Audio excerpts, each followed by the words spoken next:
Welcome to the Org Health Podcast, conversations about organizational health.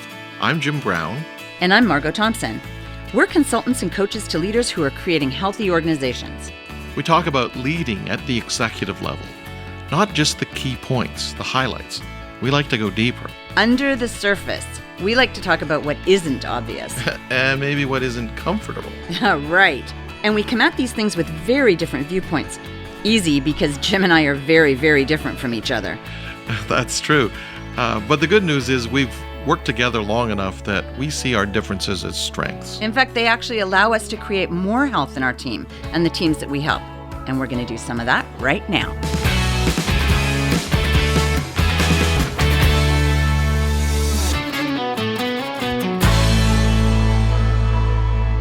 Margot, we're going to talk about meetings this week. And in fact, not just this week.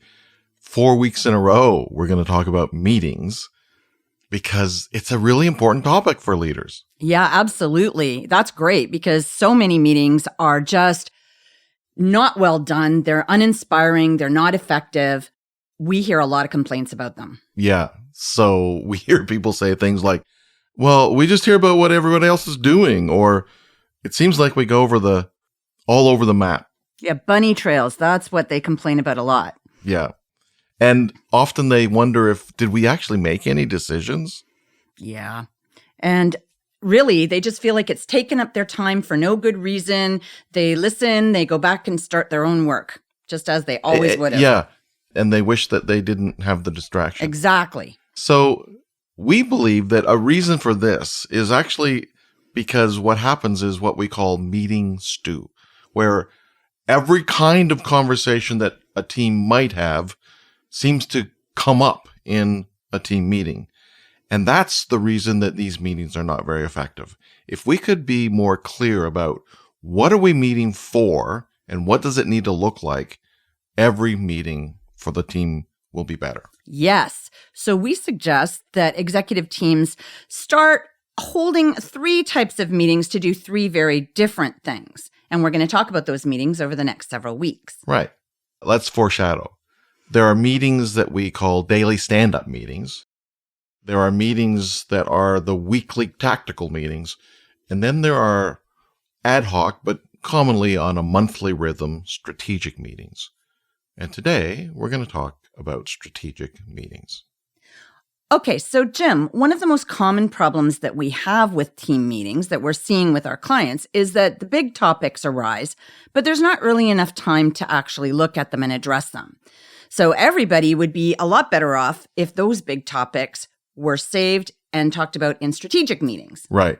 So let's just presume that that's happening, and we're going to walk through what a strategic meeting could look like. How does a team make that work so that they really wrestle the big topics to the ground, come up with a clear conclusion, and now as a team they can continue to move forward and lead from that spot? So these meetings end up being, say once a month or so, and they typically take about 90 minutes for a really good conversation to happen. Right, but it's common that a team will say, well, why don't we just set aside the morning and we'll tackle a couple of strategic topics. So it could be 2 90-minute segments. They just sit together through the 2 different topics. So let's talk about what some of the topics that our clients schedule for strategic meetings. Sure.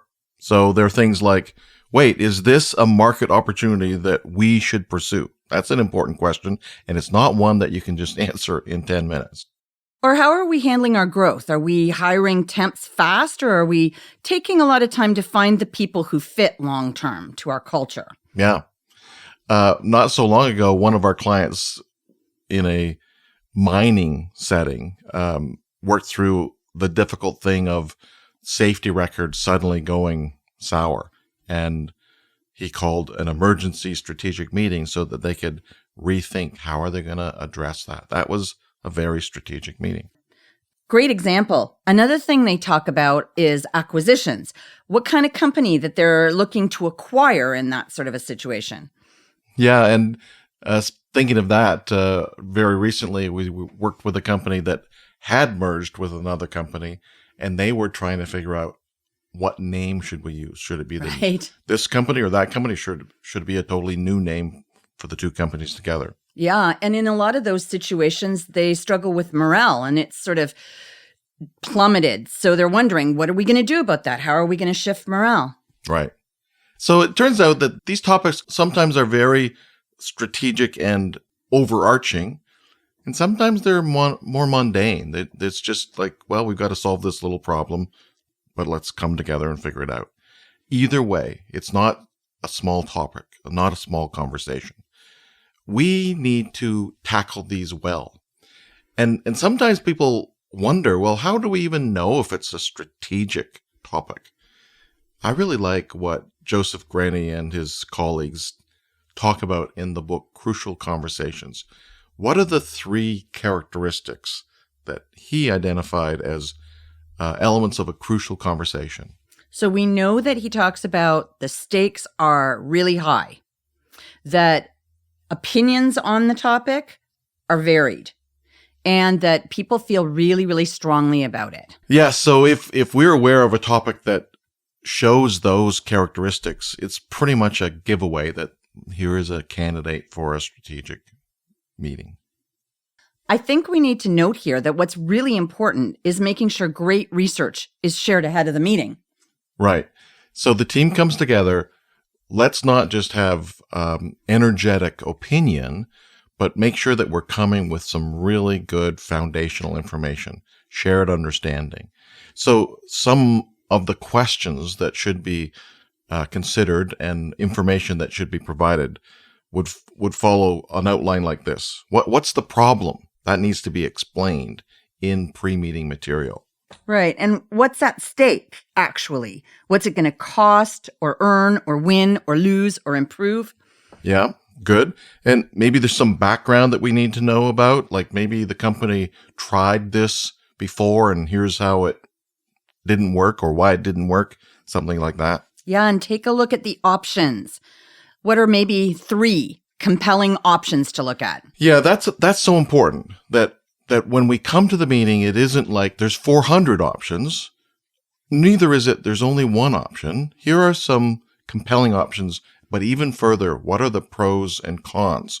If some legwork would be done before we even get there, that gives everybody a running start to the conversation.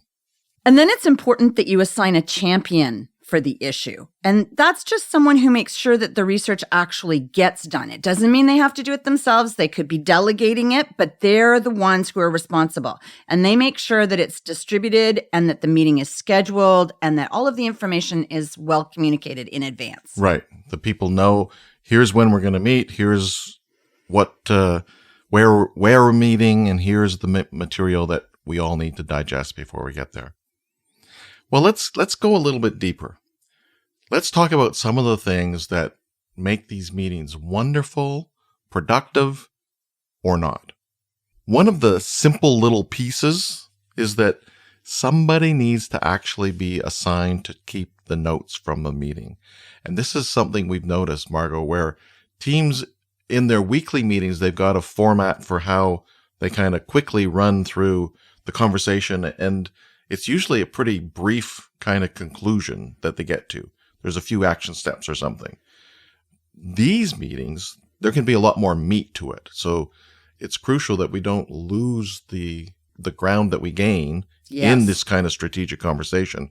And we will lose it unless we have someone capturing the notes. And let's talk about the importance of team dynamics and how it can affect this kind of meeting. We need to be always looking for engagement from everybody and mining for conflict, like looking for where's their conflict. And I'm always reminded of how you say, silence is not agreement. We tend to think that people who aren't saying anything are naturally just agreeing with us. But in fact, it's more likely that they're not. So making sure that you're hearing from those people when they're not saying something is very, very important. Yeah, and sometimes teams have found that what is helpful is that for a strategic meeting, one topic, someone around the table be assigned to be kind of the monitor of team dynamics, so that even though there is a person facilitating the conversation, another one is making sure that we're hearing from people and watching the body language. that kind of stuff. Yeah. Yeah, absolutely. That's how you come to a commitment about decisions, making sure that everybody's weighed in. Yeah. So then another curious one is the team figure out when the conversation is done. As in, we've talked about this enough that we can actually come to a conclusion. Sometimes there's this tendency on bigger, broader topics to just kind of let it go on and even feel like, and we probably should meet again in another week to talk about this. And our push is, no, do good pre-work so that there's great information before the meeting and kind of commit yourselves to figure out an answer before you end the meeting. I think one of the things that teams struggle with a lot is they feel like each member brings into a strategic meeting their own agenda. And often they go, down the track of one of those pieces rather than being able to look at the holistic strategic issue. Right. And sometimes even there's two people that are in the same sort of vein. They are eager to kind of push each other deep. The rest sit back, kind of let the conversation happen. Right. That would be another signal. The conversation should end here. Right. This team has done its part, and now the decision is made. What's the next action? A way that we talk about this is that the team should focus on the what. What is the decision that we're making? The how doesn't have to get figured out by this team. It's very appropriate to say, okay, so this is going to be a combination of Teresa and Bill working together because that's HR and production, figuring out how to do this. And that's just, they pass it to the next kind of layer with that. I think that that's a real struggle, that they feel that they want to resolve the whole thing, not just the what, but the how as well within this particular meeting. And that understanding that releases them from that sort of a pressure that keeps the meeting going and going and going. Right. And the truth is that in those moments, there are some people around the table that are just wishing they could be somewhere else. Right. and then there are a few that take the bait. They really like to go into the detail on the how. And so, yes, just agree. That's not what happens in these strategic meetings. So what do you think about the concept of making the champion the meeting chair? I like that. I think that here's one reason. A great chair is a person who is focusing more on facilitating rather than on contributing to the content. Exactly. And a downside of the champion being a high participant is that they may have been the one that had their nose in this the most. So they might have the most opinion and content at their fingertips. It's better for them to be required to kind of be quieter and be drawing the perspectives out of the rest of the team. Yeah, let the rest of the team weigh in. Exactly. Well, those are just a few ideas to try to make these strategic meetings work well. And we believe that if every team knows that they can just kind of put something to the side, they will come to it as a team and make these decisions together. It releases all the other meetings to be more effective too. I know that meetings might seem very dry and like a boring kind of topic, but the truth is that meetings can make or break how well you're doing with your team.